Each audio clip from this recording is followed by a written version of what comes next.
Alors, effectivement, il y a pas mal de choses dont je vais parler maintenant qui ont été plus ou moins évoquées dans les exposés précédents. Donc, c'est assez intéressant. Alors, je repars de mon schéma de tout à l'heure, schéma de 97, hein, qui est pour moi toujours d'actualité. Alors, en termes de... Je vais reprendre donc dans l'ordre. Au niveau des mesures, donc avec un certain nombre d'avancées en termes de variables mesurées, de caméras, de télédétection. Je vais parler aussi d'analyse de données de prise de décision, puisque là aussi on a eu beaucoup d'innovations. Et puis aussi, troisième temps, modulation des actions. Là aussi, l'isobus, hein, on vient juste d'en entendre parler. Donc si je prends le premier point, la mesure et la collecte des données, on a de plus en plus des outils qui sont développés pour cartographier des variables de sol en temps réel et avec une forte densité d'échantillonnage. On a parlé de conductivité électrique, de résistivité électrique. Il y a d'autres avancées qui se sont faites ces dernières années. Il y a des outils qui sont opérationnels maintenant pour mesurer des paramètres supplémentaires, en particulier pH et matière organique. On commence à les voir arriver en France depuis 1 an ou 2. Et il y a des outils qui sont en début de commercialisation, ce qu'on pourrait appeler des laboratoires mobiles, hein. Par exemple pour la cartographie sur le champ, sans passer par la phase laboratoire, d'éléments majeurs comme N, P et K. Je pense à des travaux donc, chez Arvalis, dont j'ai oublié le nom, Petzol Instruments, CEATech. Donc on commence à avoir des outils qui vont permettre de cartographier ces éléments-là, et donc avec une forte densité d'échantillonnage. Donc ça va conduire, ou ça commence à conduire, à la production de cartes simplifiées de variables intraparcellaires qui sont extrêmement intéressantes, enfin, de cartes de variabilité intraparcellaire pour différents domaines, pH, matière organique, phosphore, etc. Également, ce qui développe beaucoup en ce moment, c'est tout ce qu'on appelle IoT, c'est-à-dire l'Internet des objets et les réseaux de capteurs. Donc ça a commencé avec des stations météo connectées, y compris connectées avec les machines, ça c'est un peu nouveau. Et aussi des pièges connectés, en particulier les ravageurs, que ce soit des papillons. Là, plus récent, par exemple, un système de Sangos Cap 2020 sur la mesure de l'activité des limaces dans les champs. Donc, c'est un autre domaine. Là, c'est le suivi en temps réel de phénomènes dynamiques, mais à un niveau local, c'est-à-dire au niveau d'un point d'échantillonnage de la parcelle. Et là, on passe à une mesure qui est beaucoup plus pertinente que d'aller relever un piège toutes les semaines, par exemple, puisque là, on a une indication en temps réel et, je dirais, de façon continue. En termes de collecte de données, on a beaucoup d'évolutions qui sont faites autour des caméras et plus généralement des outils de prise d'image. En particulier, les smartphones qui deviennent des outils de collecte de données. C'est-à-dire qu'on prend des photos et on peut, bien sûr, archiver ces photos, mais on peut les utiliser dans des outils d'aide à la décision. Donc les smartphones ont tellement évolué, la qualité des appareils photo est vraiment devenue excellente, et on a maintenant des applications de ce type-là. On a aussi des capteurs d'images low cost, entre guillemets pas très chers, qui peuvent être intégrés dans des systèmes de type IoT. Les smartphones, typiquement, qu'on a sur les capteurs d'images qu'on a sur les smartphones, les puces sont à quelques euros, et donc les mettre ces puces dans des capteurs, c'est tout à fait sensé, c'est tout à fait intéressant. On a aussi des évolutions en termes de caméras.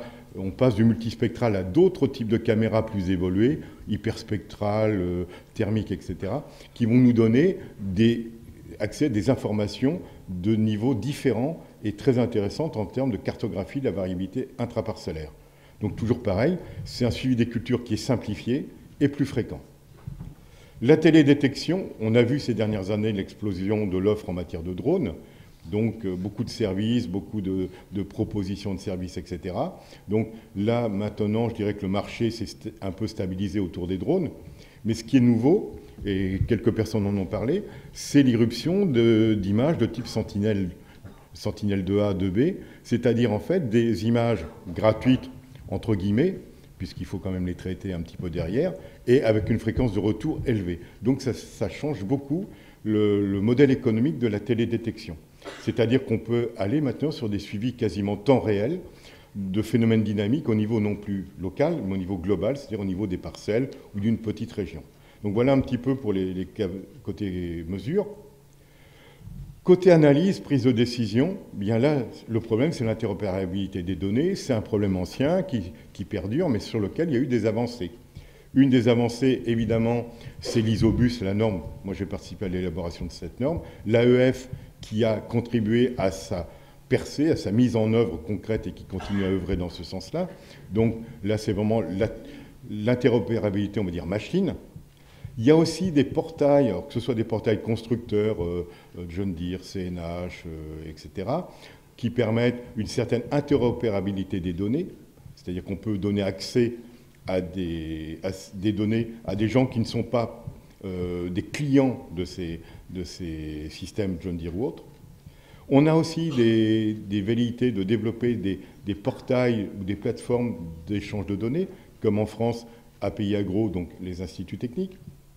Au niveau européen, la plateforme AgriRouter, DKE, donc je ne vais pas les développer, mais c'est simplement pour les lister.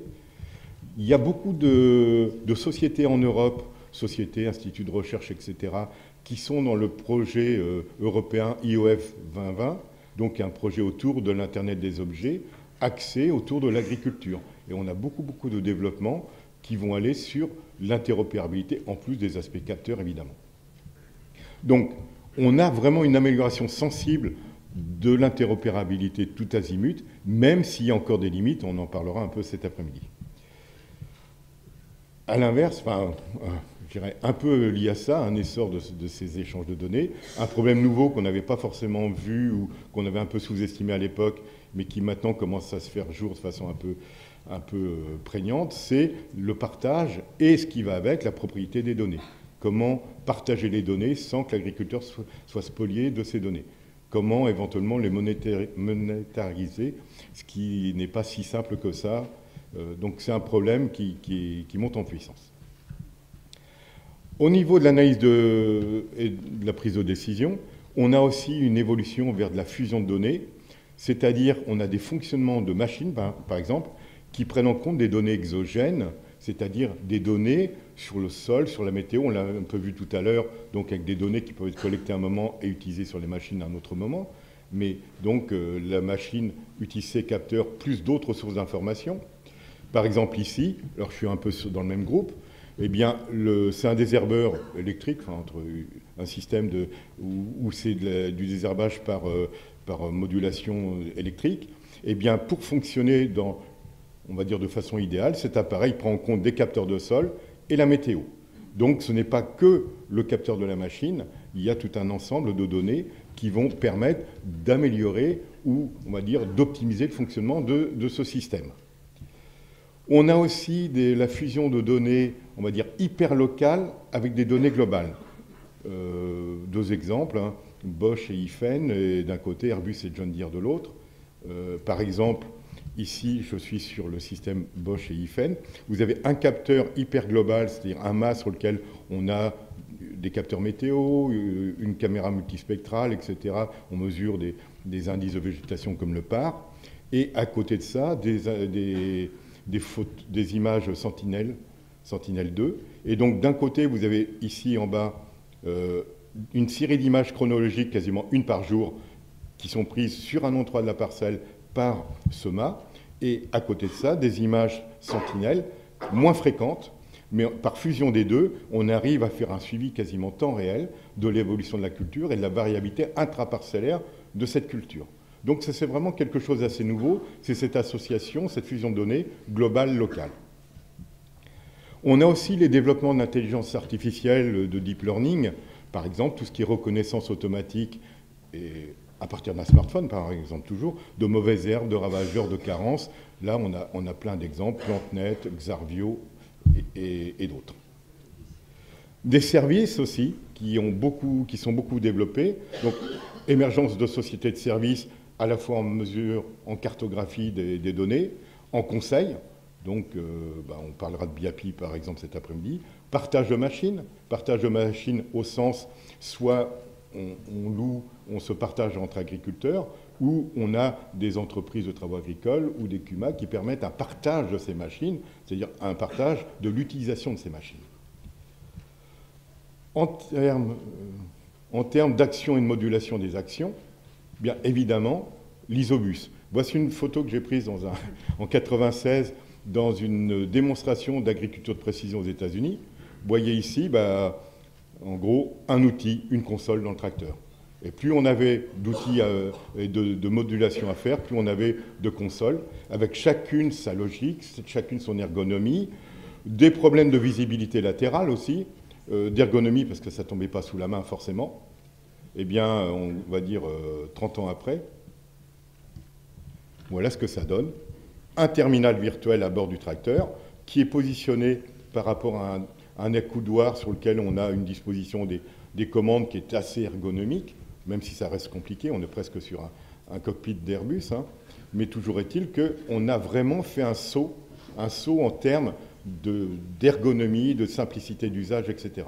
Donc, et également de coût, parce que là, une console, eh bien, ça avait un coût. Actuellement, les outils Isobus, j'ai un exemple récent, la semaine dernière, on a visité une exploitation agricole. L'agriculteur venait d'acheter un distributeur d'engrais, centrifuge. Il a pris la version Isobus, qui lui a coûté 3 000 € de moins que la même version avec sa console de pilotage propre. Donc, on a des réductions de coûts qui sont liées à cet Isobus. Donc, simplification de la mise en œuvre de la modulation. L'Isobus est conçu, et en particulier le contrôleur de tâches, est capable de faire la modulation de dose, de piloter des outils qui font de la modulation. Donc, on améliore l'ergonomie des commandes, on réduit les coûts, à la fois en investissement et à l'usage. On augmente l'interopérabilité, c'est-à-dire qu'on laisse le libre choix à l'utilisateur de mettre tel tracteur avec tel outil, donc sans l'obliger à avoir acheté chez un seul fournisseur, donc sans aller sur une gamme longue. On a une normalisation des échanges de données avec les logiciels de type ISO-XML, donc qui s'est faite. Et puis aussi, on va même plus loin maintenant avec l'Isobus. On a l'émergence de fonctions innovantes, en particulier l'optimisation du travail de l'outil. On vient un petit peu de le voir. Je l'ai présenté avec le système CAS, le désherbeur, mais on est maintenant sur une commande de type Isobus classe 3. C'est vraiment une modification radicale, j'insiste là-dessus, c'est que l'Isobus classe 3, c'est, on va dire, le top du top, mais ce n'est pas tellement ça qui m'intéresse. Voici un exemple. Alors, celui-là, il nous parle parce qu'on avait eu un projet ici de mesures et d'actions pour la qualité du lit de semences. Eh bien, Pottinger a sorti ça, Agritechnica 2017. Vous avez un module caméra qui analyse en permanence le lit de semences. Si le résultat obtenu se dégrade et n'est plus conforme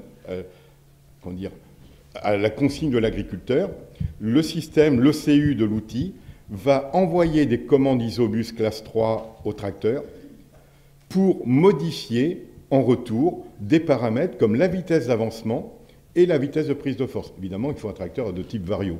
Mais toujours est-il que si l'outil a besoin d'une action plus agressive, eh bien, la commande va être d'accélérer la prise de force et de ralentir la vitesse d'avancement. Donc, c'est vraiment l'outil qui devient intelligent et qui pilote le tracteur. Le tracteur devient un vecteur. Alors ça, c'est un petit message que j'envoie un peu à ceux qui font de la robotique. C'est bien de s'occuper du robot, de sa commande, etc. Mais il faut aussi considérer l'outil derrière. Et l'outil, ce n'est pas un truc bricolé dans un coin de garage. L'outil, c'est vraiment une composante essentielle d'un système robotisé. Ce qui doit être robotisé, c'est la tâche, plus que le robot. Les motorisations électriques, également, sont en train de se développer fortement, ce qui permet de simplifier les commandes, d'avoir des actionneurs indépendants, des petits moteurs indépendants, ce qui permet de réguler de façon très simple des paramètres comme la vitesse, le couple, etc., d'avoir des grandes plages de variation, très peu de perte d'énergie, contrairement à de l'hydraulique. Donc on a une performance de la régulation qu'on ne peut pas avoir en hydraulique, que l'on aura en électrique, un pilotage individuel donc des actionneurs, et on peut moduler la dose au niveau de chaque actionneur, ça c'est important, et également des fonctions innovantes que l'on n'avait pas, comme faire du binage croisé, faire de la gestion de densité en virage. Aussi, pouvoir détecter des dysfonctionnements, puisqu'on est plus dans l'ère de la mécatronique, c'est-à-dire association électronique et mécanique. Et puis, c'est très compatible avec des tracteurs électriques ou des robots électriques, puisque là, du coup, on évite tout ce qui est hydraulique.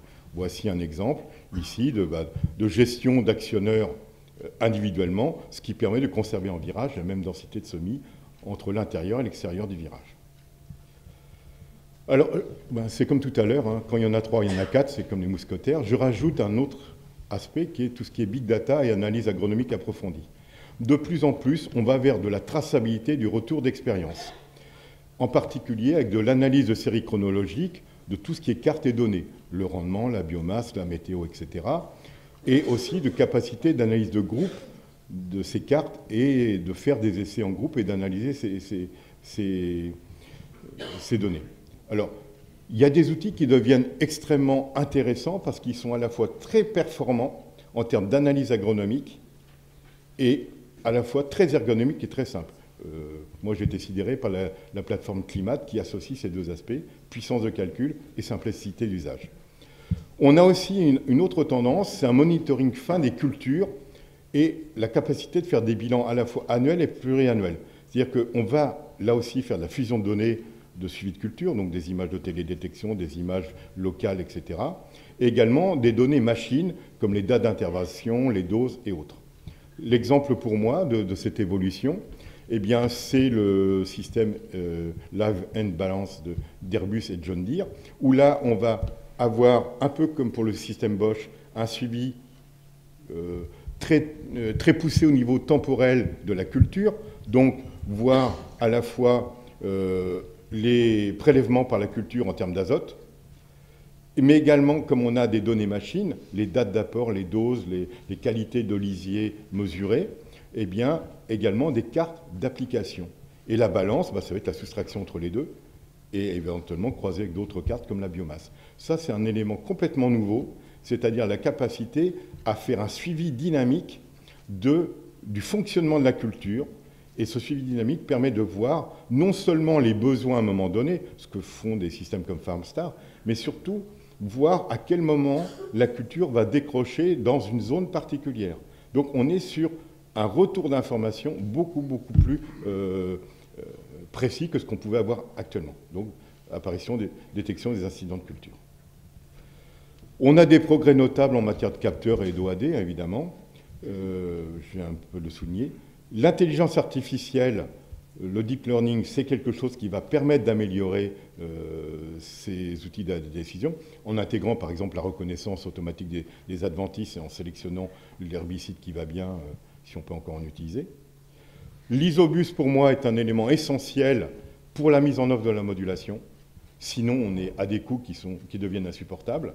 Donc, les coûts de mise en œuvre de la modulation ont baissé de façon importante, ça c'est clair aussi. On a de nouveaux modèles économiques qui se mettent en place, en particulier, eh bien, par exemple, sur les prestations d'entrepreneurs agricoles, on en reparlera cet après-midi, mais pas que. Le co-farming aussi, j'allais l'oublier. La complexité de la démarche, ça impose aussi eh bien, un accompagnement des agriculteurs, un besoin d'expertise des agriculteurs. On parlera de BIAPI, mais je ferai une comparaison, parce que certains disent que c'est un risque de perte d'autonomie des agriculteurs. Je ferai la comparaison avec la viticulture. La viticulture, on est passé sur du vin, des productions de vin qui sont de plus en plus élaborées. Et pour arriver à cet objectif, la majorité des viticulteurs se sont adjoints les services d'onologues. Et pour autant, ça ne les a pas pénalisés, ça ne leur a pas enlevé leur capacité de décision. Ils ont besoin d'experts sur un domaine qui est un domaine hyper pointu. Et à l'avenir, pour moi, les agriculteurs auront besoin d'experts pour les aider à analyser les cartes de variabilité, à prendre des décisions. Mais pour autant, c'est toujours eux, au final, qui prendront ces décisions. Et je pense que l'exemple viticulteur-onologue, c'est un exemple parlant sur ce domaine-là. Évidemment, ça amène des bouleversements structurels autour justement de la place du conseil, la maîtrise par l'agriculteur de ses données, son autonomie décisionnelle, etc. Donc tout ça, ce sont des problèmes ouverts, ce sont des aspects sociétaux.